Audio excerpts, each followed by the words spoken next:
There was a day that I became wealthy. I'll tell you the day, I know that day I was rich. I was broke, I was pissed, I was angry at everybody else but who? Myself.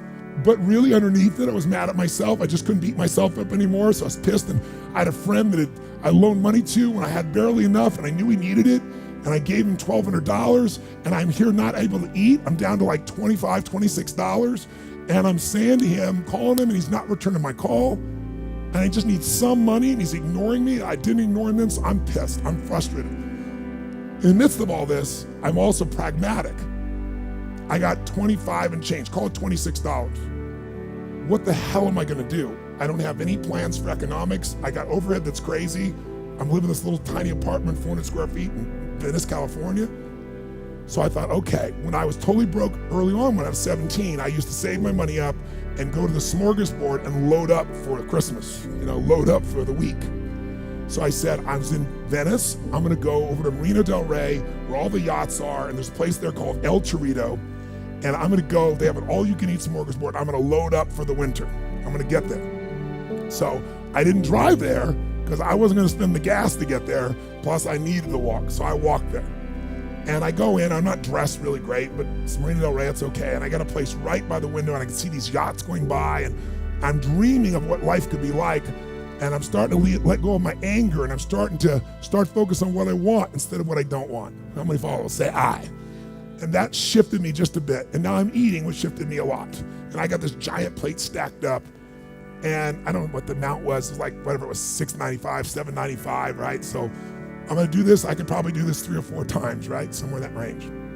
As I'm finishing my meal, this little boy comes in, dressed in a little suit. I honestly don't know how old he'd be, probably in the 3rd grade, so maybe 8 years old, 9 years old, something like that.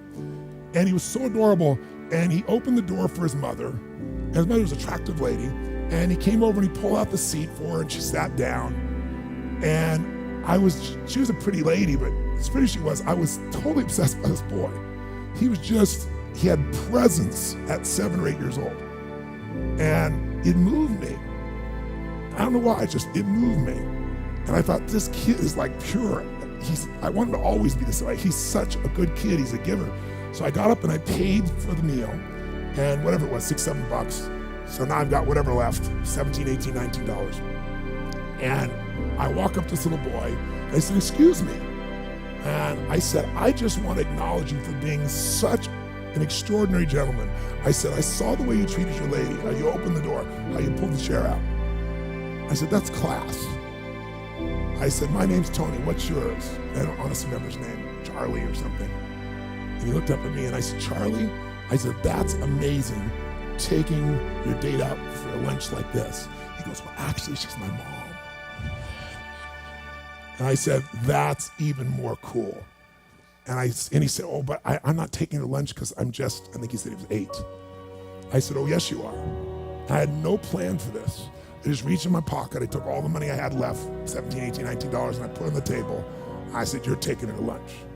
He looked up at me and he goes, I can't take that. I said, sure you can. He said, why? Because I'm bigger than you are. And he smiled real big, and I didn't even look at his mom. I just turned and walked away. And I didn't walk out of that door. I flew home. I should have been freaking out. How the fuck am I gonna eat? But I didn't. I flew because something inside of me had finally got past scarcity. I finally realized there's something inside of us more than our limits, especially around this thing called money that I had let terrorize me. And I got home, and the mailman came that day, and I had no idea I was gonna have my next meal. And a letter comes, and it's from the guy I loaned the money to. Handwritten note saying, I've been avoiding you. It's wrong. I'm so sorry. You were there when I needed you. Here's what I owe you plus a little bit more. And the $1,200 was there plus another $100 for the time that I had to take care of it. And for me, $1,300, that was enough to run my show for a month or 2. And I cried. And then I decided, what does this mean? And I thought, this means that whenever you give, it's always gonna come back, so you don't have to ever think about that again. Just give. And the rewards will be greater than you can ever imagine. I don't know if that's coincidence, but I decided to believe that day was a blessing when I became rich. And I can tell you honestly, I've had tough days in my life, economically, emotionally, like all of us. But I've never gone back to that scarcity. I never will. The secret to living is giving. Do it when you don't have it, and I promise you, scarcity will leave your life.